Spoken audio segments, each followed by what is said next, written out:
One of the most challenging parts of playing a new game is knowing whether or not the endgame experience will have the legs to sustain itself when measured in months instead of days.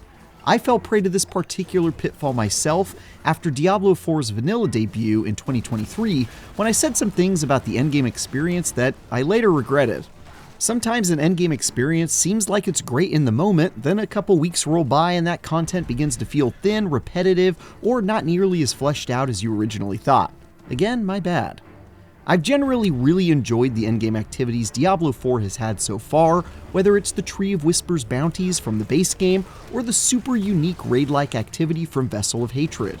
But Diablo 4 is a game that practically begs you to play it every waking moment of your life, and each version of the endgame so far has failed to remain compelling more than a few weeks after launch, largely due to the fact that each iteration has directed you to a small number of activities that, while fun, just weren't enough. It's with all this in mind that I approached the endgame of Diablo 4's upcoming expansion, Lord of Hatred. Could Blizzard finally give us an endgame that was not only fun at launch, but also offered enough variety to keep folks engaged in the long term? After playing a few hours of it recently and talking to the developers about what they're building, I can confirm that Blizzard appears to have received the feedback in this area and has created an endgame structure that, at the very least, has a much better chance of keeping my attention.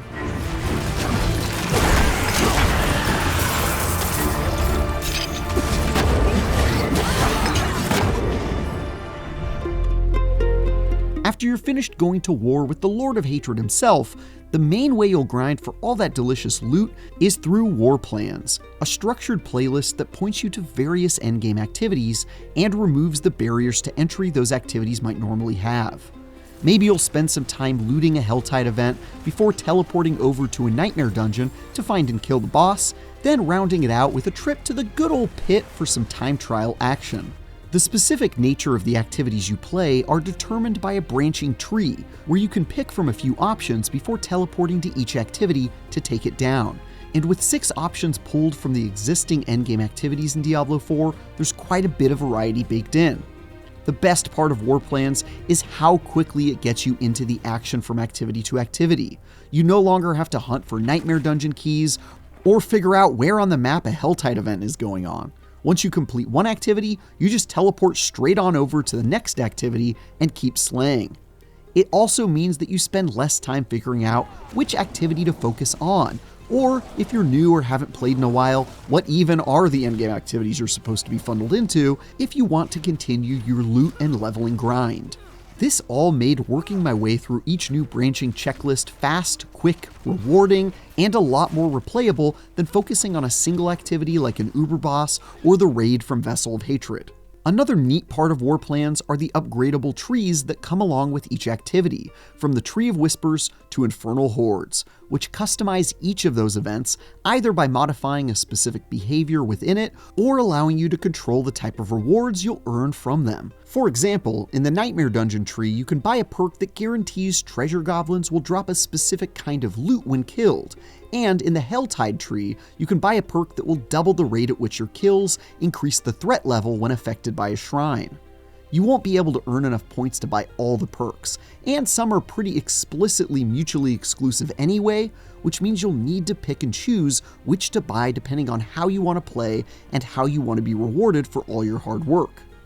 Beyond War Plans, I also tried out the new horde mode called Echoing Hatred, where you're thrown into an extremely challenging mode that goes on until you drop dead, offering loot equal to your level of success. This unending arena starts off at the lowest difficulty tier and ups the ante every time you've wiped the floor with enough enemies, throwing a boss or two every now and then, and eventually a whole bunch of them at the same time. Not only must you survive, but you're also required to continuously score kills as the overwhelmed meter fills up every time a new enemy spawns, and if you don't cut them down to size quickly, that meter will put an abrupt end to your run. Obviously, the main draw of this mode is how mindlessly straightforward it is, allowing you to simply push your build as far as it can go and engage in non-stop action for as long as you can possibly keep standing. The fact that it offers rewards equal to your effort and skill is also a pretty efficient way to level. But one of the other really cool things about this mode is that since it's agnostic to whichever world tier you're currently in and moves you through them as you progress, It's an awesome way to test if you're ready for the next world tier. After all, if you can make it through this constant onslaught in the tier after the one you're currently playing in, it's a pretty good sign you're probably ready to advance to the next bracket. This is especially important since Lord of Hatred is going from a maximum world tier of Torment 4 to Torment 12, which is honestly pretty insane. With so many difficulty options to choose from, this mode feels like the perfect way to figure out where you stand with your current build. One thing I didn't get a chance to feel for in my time with Lord of Hatred's Endgame is how it feels when played with friends, as all of my time during the demo was spent solo. I've got some questions about how it'll feel, specifically activities like war plans, where your specific playlist of things to do is unlikely to match up with the other members of your crew perfectly. I was told that friends would receive credit, and of course the rewards, for running war plans together, but I'm curious if it might feel like being a second or third wheel when following the party leader around. I prefer to play Diablo 4 with my fellow wanderers, so this will be a pretty important piece of the puzzle that I haven't seen firsthand just yet.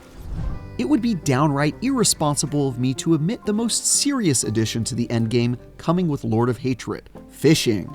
Call me crazy, but an activity most common in cozy games somehow feels right at home in Diablo 4, and I spent a good chunk of my time with my fishing pole visiting each region in search of fresh pools of water or lava to find new guild friends. Seriously though, this edition is pretty much just a bit, and from my limited experience didn't seem like there was a lot to it, with only a few different fish to find in each zone that came to me quite quickly. But still, it's pretty amusing that they added this, and I'm all for it. I do wish they'd have made the minigame for catching fish something a bit more engaging than just tapping a single button once the fish bites onto the hook, but hey, this is Diablo. I'm not expecting them to go full Animal Crossing. After a few hours with Lord of Hatred's Endgame, I'm more optimistic than ever that the new war plan system will be a format that goes the distance and keeps me engaged at least a little bit longer than the past iterations. And anything that gives me more excuses to keep dungeon delving in this awesome ARPG sounds alright by me.